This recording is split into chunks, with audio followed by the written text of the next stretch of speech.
Fala, madridista! Tudo bem? Aqui quem fala é o criador de conteúdo Cadu e vamos para mais um vídeo de A Máfia Merengue.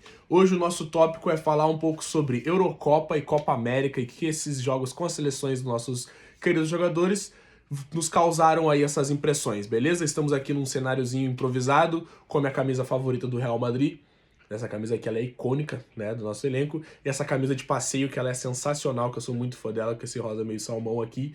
E o nosso cachecol do Real Madrid, um clássico dentro do Santiago Bernabéu, né, que todo torcedor levanta lá quando tá assistindo o jogo. E essa linda camisa do maior jogador do mundo e quem dira, quem concorda comigo, o maior jogador da história do Real Madrid. Desculpa de Stefano, mas que eu vi o Cristiano Ronaldo jogar. Vamos lá. Começando pelos nossos goleiros, né? Nós tivemos Lunin jogando pela sua seleção, que jogou apenas um jogo e levou 3 gols, porém não conseguimos ver muita coisa do Lunin, até um absurdo, né? Eu vi muitos comentaristas falarem que foi um absurdo o Lunin não ser titular nessa seleção, né? Porque ele jogou pra um caramba. O cara sobrou, o cara carregou o Real Madrid em alguns jogos na Champions e também na La Liga, né? Courtois machucado, não foi nem convocado, então recém-retornando, não teve espaço para poder ir para a seleção. Kepa estava emprestado, nem vamos citar muito ele, nem vamos citar ele aqui, na verdade, tá? Mas Lunin, eu acredito que ele poderia ter tido mais minutagens e acredito até que poderia ter feito muito mais pela seleção. Porém, quando, né, tivemos a situação que foi o Courtois, o goleiro da final da Champions, quando ele foi para a seleção da Ucrânia, ele não foi como titular, então tudo isso acaba pesando pro jogador, né, com certeza. Vamos ver como é que ele vai se portar agora na pré-temporada, e ele foi um dos jogadores que pediu para retornar, né, mais cedo para a pré-temporada. Então vamos ver. Quem acompanha o Lunin nas redes sociais sabe que ele está treinando, ele está de férias, mas segue treinando. A sua esposa posta vários vídeos dele também, beleza? E vamos para a nossa zaga, uma brilhante zaga, né? Já lembrando que Alaba segue machucado, não sabemos quando retorna, então provavelmente aí não é uma lesão mais grave, provavelmente ele volte só em 2025 mesmo, para jogar ali a partir de janeiro, mais ou menos, janeiro, fevereiro, então, né, não foi convocado, nem nada. Temos Éder Militão, que jogou pela seleção brasileira, nossa queridíssima seleção brasileira, e há quem diga que o Éder Militão poderia ter feito mais. No jogo que o Éder Militão jogou de titular, eu acho que ele jogou muito bem. Acredito que ele jogou muito bem. Ele perdeu um pênalti, ok?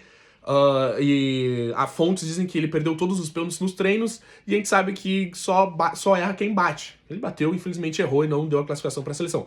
Mas durante o jogo se portou muito bem, sempre muito incisivo, indo para frente, dando o primeiro bote, mordendo. Então eu acho que é um cara que agrega muito no nosso clube, né? Acho que o Real Madrid tem um jogador muito interessante, não podemos se desfazer do Éder Militão. Tem gente que não gosta muito dele, mas eu acho que é um jogador que tem muito potencial ainda para crescer. Não vai ser um Sérgio Ramos da vida, não vai ser, até porque características diferentes, mas é um cara que pode desenvolver muito ainda, eu acho que pode apresentar muita coisa boa pro Real Madrid ainda. O Éder Militão é um cara que já fez faltas difíceis a se fazer, já se portou como um líder em alguns jogos, também já entregou em alguns jogos, obviamente, mas é um cara aí que tá voltando de uma lesão, precisa conquistar a confiança novamente, precisa, né, reconquistar o coração madridista. Por outro lado, nós temos Antônio Rüdiger, aquele pitbull maluco que fez uma Euro absurda. Está fazendo, né? Está fazendo uma Euro absurda. É surreal o que o Rüdiger fez nessa Euro. A Alemanha desclassificada, né, pela Espanha. Porém, mas Rüdiger não é o fino do zagueiro bruto que vem ao bote, que se atira, que, pra quem, né, quer comparar, o Rüdiger é o Kahneman com grife, o Kahneman do Grêmio. Porque são uns caras que vêm com raça, que vêm com paulada, que dá carrinho, que se joga, que se tiver que correr 10 km, ele vai correr 10 km e vai morder o cara. Então, Rüdiger é esse cara e ele fez isso na seleção. Impecável Rüdiger na seleção. Eu acho que, ao lado de um outro cara que eu vou citar aqui, foi um dos que tiveram o melhor desempenho nas suas seleções, tá? Digo assim que eu acho que foi um dos que tiveram o melhor desempenho na sua seleção. Também tivemos um jogador chamado Ferland Mendy, que atuou alguns minutos, não foi muito bem aproveitado pelo técnico da França, mas é um jogador que nos passa algumas incertezas e certezas. Eu sou um cara que sou fã do do Ferland Mendy. Eu sou muito fã do Ferland Mendy. É um jogador que desempenha um papel físico e tático muito importante no Real Madrid. que hoje, se a gente tirar o Ferland Mendy, a gente não teria. É o cara que dá o combate, que dá a força, que tem a vitalidade daquele, né, famoso box-to-box de uma área a outra área. Então é importante a gente ter esses caras no elenco. É um cara grosso com a bola no pé? É um cara grosso com a bola no pé. Ele não é um Vinícius Júnior, ele não é um Dani Carvajal, ele não é esses caras. Não é. Mas o Ferland Mendy desempenha um papel importante, que eu acho que até por isso ele foi convocado para a seleção da França. Que a seleção da França tem laterais um pouco mais faceiros, mais rápidos, né, mais agilidosos. E aí tendo o Ferland Mendy para entrar num sistema um pouco mais defensivo, um cara que vai ao fundo e volta, é importantíssimo. Então, uma pena não ter seguido adiante, não ter podido mostrar um pouco mais do seu futebol. Seguindo essa lista, tivemos na sua seleção também o maior lateral de todos os tempos. O maior. Não há discussão que Dani Carvajal, atualmente, hoje, no futebol mundial, é o maior lateral do futebol mundial hoje. Não sei quem é Robertson, não sei quem é Alexander-Arnold. Eu conheço Dani Carvajal e que temporada, meus amigos. Ele botou a seleção espanhola debaixo do braço e disse, é comigo. E resolveu na fase de grupos e fez um mata-mata, está fazendo um mata-mata muito importante. Hoje, no dia 9 ou 10, ele foi lá e chutou a seleção francesa com um papel, desempenhando um papel importantíssimo na lateral. É um cara que marca, um cara que faz gol, um cara que vaza ao fundo, que dá amplitude, que dá posicionamento para os jogadores, é um cara que consegue fazer o seu ponta ir mais ao fundo, cortando mais pro meio, ou ele vai mais ao fundo pro ponta ir pro meio tabelar com os meias. Então, assim, ó, Dani Carvajal não tem o que falar. Ele até brinca, né, numas das suas coletivas, que se não seria nenhuma injustiça ou estranho encontrar ele no melhor do mundo, entre os 3 melhores do mundo. E concordo, vou falar pra vocês assim, a Champions que Carvajal fez é uma Champions absurda, Champions goleadora, né, o Carlo Ancelotti brinca com os jogadores falando que com ele eles vão fazer muitos gols. A gente tem o exemplo do Ernesto Valverde, né, queridíssimo do nosso administrador Enzo, que é um cara que também temporada goleadora. Então, Dani Carvajal, junto com o Rudiger, pra mim, os melhores das suas seleções, atuações de galas, ações seguras, incisivas, sempre contribuindo para as suas seleções, né? Não tem o que falar. Também temos que atuando pelas suas seleções, que provavelmente que foram convocados, vamos pegar a nossa colinha aqui. Só esses. Porque depois nós vamos ter Gilles Valerro, que tá no elenco, não foi convocado, Rafa Marim, que veio da base, Alaba machucado, Fran Garcia, que não foi convocado, infelizmente. Fran Garcia, se tivesse mais minutagem, provavelmente seria convocado, um jogador que fez muito bem pro Real Madrid, fez muito bem em alguns momentos, uma dobradinha ali, ele e o Vinícius Júnior, muito importante. Foi um jogador que fez a lateral direita também, quando necessário. Então é um cara que, olha, se aparecer na seleção da Espanha, não acharemos nenhum absurdo mesmo. Mas é um cara que tá recém subiu ao time principal, tá num processo, então bem tranquilo assim de não ter sido convocado, até porque ele vai fardar nas seleções sub-19, sub-20 e assim por diante. Né? Depois falamos de Ferland Mendy. Agora nós vamos a uma categoria importantíssima que se chama meio campo. Nós temos um cara que ele tá numa outra prateleira. Ele se chama Jude Bellingham. O que esse magrão, o que esse cara fez é assim, ó, que temporada. Seleção da Inglaterra, um caco? Sim, seleção da Inglaterra, um caco. Porém, Jude Bellingham mostra que não adianta. Podem botar ele numa carroça, que é aquela seleção mal treinada, sem tática, não faz as coisas. Cara, que seleção triste de ver jogar. Mas eles tinham o príncipe, o Jude Bellingham, o Jude Gol, o Belly Gol. Então, cara, sensacional, atuação absurda. Ele deu aquela... Eu acho que foi uma bicicleta, mas ele disse que tava com a mão apoiada no chão, então podemos chamar de puxeta. Jude Bellingham, assim, ao lado de Dani Carvajal e Rudiger, absurdos. Absurdo. E aí nós temos, do outro lado, nossa dobradinha francesa, Tchouaméni e Camavinga. E que atuações, senhores. Caíram para a Espanha, nesse vídeo que eu estou falando hoje, na data de hoje, caíram para a Espanha, mas caíram atirando, caíram jogando. Tchouaméni é um dos volantes mais brabos que nós temos na história hoje. No futebol nós temos hoje. Cara, é forte, passa bem, marcação. Pô, o cara corre o campo inteiro, tem vitalidade, é um piá, né? Um 19, 20 anos aí, é um garoto, um garotinho, feliz, correndo, jogando bola, aquela coisa toda. Cara, importantíssimo a atuação de Tchouaméni e Camavinga na seleção da França, tá? Camavinga sempre entrando no segundo tempo, Tchouaméni mais titular, mas muito importante. E assim, ó, falar pra vocês, Camavinga deveria ser titular, tá? Camavinga deveria ser titular nessa seleção da França. Essa seleção da França faltou versatilidade, faltou ser mais vertical. Por favor, minha amiga, corte essa parte aí. A seleção da França faltou ser mais vertical. Ela precisava de um cara que cortasse um pouco mais as linhas para não depender de um certo cara que eu vou chegar ao ponto aí. Tá? Então, pô, Camavinga devia ser titular absoluto aí nessa seleção. Temos que falar de uma joia, meia-campista, mas que jogou um pouco de ponta, um pouco de meia na seleção da Turquia. Se chama Arda Güler. Senhoras e senhores, se alguém nesta página em algum momento pensou em emprestar Arda Güler, por favor, se redima e peça desculpas. Arda Güler é um jogador em formação que tem muito potencial. Liberem este cara pra jogar, não deixe ele preso numa posição. Carlo Ancelotti, por favor, deixa esse malandro ciscar. Cara, ele vai fazer o que a gente precisa às vezes, muitas vezes um outro 10 aí da seleção, aí de uma seleção, de um 10 aí, que era pra fazer e não fez, que é essa ligação, essa coisa do traz a bola pra mim que eu dou um drible, dou um outro drible, pum, enfio o cara correndo na ponta.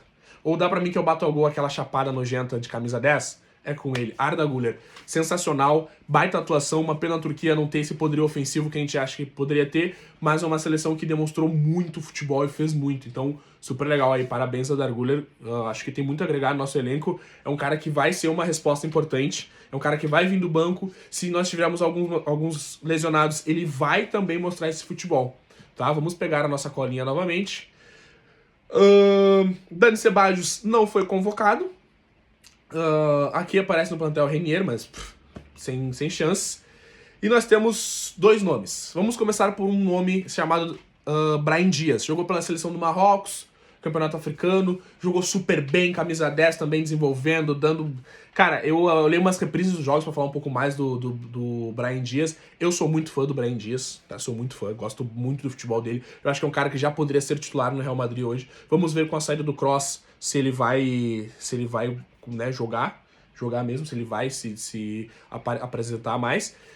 E nós temos também, ele fez muito bem a sua Copa da África lá, o Campeonato Africano, show de bola. Só que nós temos um cara que destoa real, que tá fazendo uma Copa América sensacional, que se chama Ernesto Valverde. Um abraço pro meu amiguíssimo bruxão, brother Enzo, né, um dos nossos redatores, criadores de conteúdo aí. Valverde sempre foi muito mesmo elogiado pelo nosso administrador, pelo Pacheco, por vocês e por tantos outros torcedores madridistas. Quem não vai lembrar do carrinho dele contra o Atlético de Madrid, né? Esse é o jogador que pulsa Real Madrid nas veias e é um jogador que leva essa pulsão pro futebol pra sua seleção. O que Ernesto Valverde corre naquele meio campo cansado da seleção do Uruguai, cara, é surreal. Bentancur é fraco, tá? Não sei nem por que joga. Bentancur é muito fraco. Aí os caras vão lá e me botam a Rascaeta. Rascaeta é jogador de Brasileirão. Me desculpa aí quem gosta, mas o Rascaeta é jogador de Brasileirão. O Brasileirão vai sobrar. Mas quando pega uma seleção mais embaçada, aí um time mais embaçado, ele some. E o Valverde carrega aquele bando de ananá, aquele bando de burro nas costas. Pô, Valverde, sensacional a Copa América dele. Digo pra vocês assim, ó, que o Uruguai, junto com a Colômbia, poderia ser candidatos ao títulos fáceis, tá? Fáceis, tranquilinha, porque o que a Uruguai vem jogando muito bem, e um pilar desses caras, dessa seleção para jogar tão bem se chama Ernesto Valverde, tá bem? Nós temos também Luka Modric, Croácia naquele futebol burocrático de, vamos deixar nos atacarem, daí a gente ataca, ainda insistindo com o Ivan Perisic, com os caras mais velhos. Mas o Modric, ele não precisa de apresentação, a gente sabe o que ele é capaz, mas a Croácia não fez uma Euro muito boa. O Modric também, por si só, não conseguiu fazer uma Euro muito boa. Eu acho que, para alguns nossos jogadores, essa Euro ela foi prejudicial. Para o Modric, acredito que sim. Eu acho que a pré-temporada do Modric vai ser um pouco diferente dos outros jogadores, até porque o Modric está mais velho, né, seus 30 e vários. Então vai ser um pouco mais diferente, tá bem? Acho que é por aí. Dito isso, Toni Kroos, sua última dança no futebol mundial. aí jogou sua última Euro com a seleção da Alemanha, uma despedida totalmente bem apática ali, né? A Alemanha perde ali, não apresenta muita coisa, o Toni Kroos também não consegue fazer muita coisa, mas fez uma Euro ok, uma Euro de despedida ok, que não é do tamanho do Toni Kroos, porque o Toni Kroos merecia um título, mais um título com a seleção, mas ele já tem Copa do Mundo, né? Então, perder essa Euro não é muita coisa. Beleza? Então vamos agora aos nossos atacantes, fazedores de gols, né? Joselu não foi convocado, acabou de sair do clube também. Nós temos aí Latasa, que estava no time principal, também foi para a seleção sub-19, enfim, lá ele faz gol, a Adriel, vamos ver como é que ele vai se portar agora na próxima temporada. Mas nós temos alguns outros nomes. Vamos começar pelo nome que mais recepciona nesses campeonatos dos seus continentes, que Rodrigo, camisa 10 da seleção. Na minha humilde opinião, não pode ser camisa 10 e não pode ter este peso que ele tem. Rodrigo é um cara importante pro nosso clube? Sim, é um cara importante pro nosso clube. Já fez gol de classificação, já fez gol que nos salvou aí dentro da La Liga, já fez gol em Supercopa. É um cara extremamente importante, confesso, ele tem história no clube pra dizer. Porém, eu acho que assim, com a chegada do Kylian Mbappé, acho que vai aí dar uma mexida com os jogos que o Endrick vem fazendo também, acho que vai dar uma mexida. Eu acho que o Rodrigo precisava provar muito mais, eu acho que ele precisava aparecer mais e mostrar, ó, eu estou aqui e sou importante. Ele apareceu em jogos importantes do Real Madrid? Sim, ele apareceu em jogos importantes do Real Madrid, a gente não pode negar isso. Porém, eu acho que ele ainda precisa demonstrar muito mais. Ele precisa aparecer mais pra mídia, aparecer mais com o seu futebol, porque a gente tá falando de um clube que é gigante, é o maior clube do mundo. E se tu não se faz presente, tu não se faz ali pra aparecer, bom, tu vai ser engolido pela mídia, a mídia negativa, tu vai ser engolido pelos outros, tu não vai ter aquela moral, que às vezes a moral sim ganha jogo, que muitas vezes o Vinícius Júnior ganhou com a moral, ganhou dizendo que eu sou pique, vou fazer esse negócio. Então, beleza, sabe? Eu acho que é bem por aí. Eu acho que o Vinícius Júnior o Rodrigo precisa apresentar um pouco mais pra nós. Eu espero que nessa temporada que vem agora ele consiga afirmar de fato a sua posição e mostrar que ele é um cara extremamente importante. O Rodrigo me lembra um pouco do final da carreira do Bale, sabe? Aquele cara que, sou bom, jogo quando eu quero, me esforço ali, mas é isso aí que eu vou apresentar pra vocês. E eu acho que a gente tá num momento que a gente não precisa disso. Ele pode ser que, vamos supor lá, hipoteticamente, a gente vende o Rodrigo para um clube grande europeu e ele estoura, pô, beleza. Mas no Real Madrid eu acho que ele fez coisas importantes, mas ele não estourou ao ponto de ser um Vinícius Júnior, de ser um Rüdiger, de ser um Carvajal, de ter essa importância mística absurda, até porque é um cara que sai muito, o Ancelotti confia muito nele, mas tira muito ele também, né? Então temos essa também. Falando da sua dupla de ataque na seleção brasileira, Vinícius Júnior dispensa. Ele, assim, ó, se ele tivesse naquele jogo que o Brasil perdeu pro Uruguai nos pênaltis, se o Vinícius Júnior estivesse ali, provavelmente nós faremos diferente. A seleção brasileira faria com certeza diferente. Então o Vinícius Júnior podia aparecer de uma forma. Infelizmente ele ganhou o terceiro amarelo, não pôde jogar, mas é um cara que carregou. Muito das jogadas da seleção brasileira saíam por conta dos pés dele e ele conseguia carregar 2, 3 marcadores com ele. Vinícius Júnior fez uma Copa América que é o que ele já estava demonstrando no Real Madrid. É o cara que chama a responsabilidade, que pede a bola, que quer fazer, que quer dar drible, que quer ir pro 1x1 e quer fazer acontecer. E, cara, esse é o Vinícius Júnior e a gente vai continuar vendo mais vezes isso e muito mais. O seu colega de ataque que jogou apenas um jogo como titular, Endrick, na sua amostragem contra o Uruguai, eu acho que o Endrick mostrou muito futebol, gente. Eu acho que pelo que ele fez, muitos falaram, mas ele acertou um passe só. Beleza, mas como é que chegou as bolas nele? Quem assistiu o jogo viu, o Endrick vinha no meio de campo, às vezes uma bola rasteira pra sair e poder jogar e abrir espaço pro Vinícius Júnior e pro Rodrigo e pro Rafinha atacarem os espaços. Então ele se sacrificou muito e não pôde entregar tanto que ele pode fazer. Mas é um cara que batalhou muito ali, cavou várias faltas, chamou o jogo, pediu a bola no pé pra poder fazer parede. É um jogador de estatura baixa, infelizmente. Hoje a gente não vê muitos atacantes altos pra poder fazer gol de cabeça e tudo mais. A gente tinha o Joselu, hoje não temos mais. Mas é um cara que eu acho que vai acrescentar muito no elenco, tem personalidade, fez os minutos que ele entrou, ele conseguiu provar. Eu acho que pra amostragem que nós tivemos dele, eu acho que foi importante. Eu acho que esse é o caminho. Então é um cara que eu tô ansioso pra ver com a camisa do Real Madrid, tá bem? E também tivemos aí um cara que eu esperava muito mais, Tô ansioso pra ver, mas ansioso pra ele me provar que ele merece estar com essa camisa, depois de toda a papagaiada que fez. Pacheco e Enzo, me desculpem, mas eu acho que foi uma papagaiada gigante pra poder... Claro, muita coisa envolve Florentino Pérez e suas artimanhas pra poder contratar jogadores galácticos de graça. Convenhamos, Pérez, tu é o cara. Kylian Mbappé, camisa 10 da seleção francesa, o cara da máscara, tartaruga ninja. Faltou. Faltou futebol, faltou... Não sei se futebol, tá? Tô sendo um pouco pesado na crítica com ele, mas eu espero muito mais dele. Eu espero muito mais dele, porque ele é responsável por uma geração muito chata. Aquela geração que não viu... Não que não tenha visto, mas que não tá acostumada com o futebol, que nem alguns cresceram vendo Ronaldinho, vendo Robinho, Adriano Imperador... Né, vendo esses caras.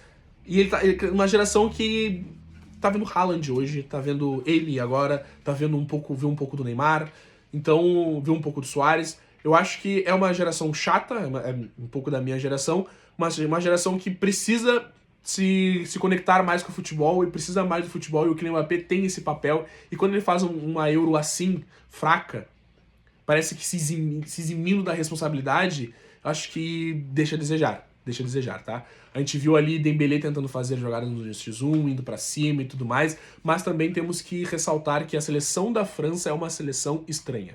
É uma seleção que às vezes tem um futebol muito burocrático, às vezes é uma seleção que parece que não tem organização de ataque e muitas vezes parece que não tem uma transição rápida na defesa pro ataque, apenas esperando uma espetada do Mbappé. Temos que ressaltar isso. Vamos ver como vai ser Mbappé no Real Madrid, vamos ver como vai ser Mbappé no Real Madrid. Eu acho que tem tudo pra dar certo, eu acho que, caras, assim, ó, hoje, se eu pudesse, eu escalasse o Real Madrid, seria Courtois, Alaba, Rudiger, Carvajal e Fran Garcia, né, com o que a gente tem hoje. Meio campo, o trio que sustenta esse meio campo, que vai ser esse trio. Valverde, Tchouaméni, Camavinga, não tenho o que falar, são esses três. E o ataque, o trio. Vinícius Júnior, Mbappé e Rodrigo. Se quisermos ser mais ousados, podemos colocar Mbappé na ponta direita, fazer ele voltar ao seu jogar ao seu primórdio e colocar o Endrick. E ser um time ousado, com velocidade absurda e marcação absurda. Porém, vamos ver o que o Ancelotti nos espera. Acredito que a gente vai fazer algumas contratações ainda. Acho que alguns nomes irão aparecer para nós no mercado. Isso é assunto para outro vídeo. Eu acho que tanto a Euro quanto a Copa América não foram tão proveitosas como nós queríamos. Eu acho que tivemos alguns lampejos como Valverde, Rudiger, Carvajal, Arda Güler, né? Tivemos aí uma pequena chamuscada aí do Endrick. Vamos ver o que nos espera, né? A minha maior decepção nessa Euro foi realmente Rodrigo, e minha decepção foi com a seleção da Ucrânia, que não colocou o Lunin como titular daquela seleção que precisava. Um goleiro do Real Madrid, né, gente? A gente não tá falando de qualquer um, a gente tá falando de um goleiro que ajudou a carregar um clube como o Real Madrid pra poder ir pra uma final de Champions, tá? Então é isso, gurizada. Esse vídeo vai estar cortado em Reels, vai estar no YouTube também, meio corrido assim, porque a gente tá tentando fazer um novo sistema de papo, de conversa. Próximas vezes a gente vai tentar ir fazendo lives, fechou? A la Madrid e nada mais. Se vemos por aí. Valeu!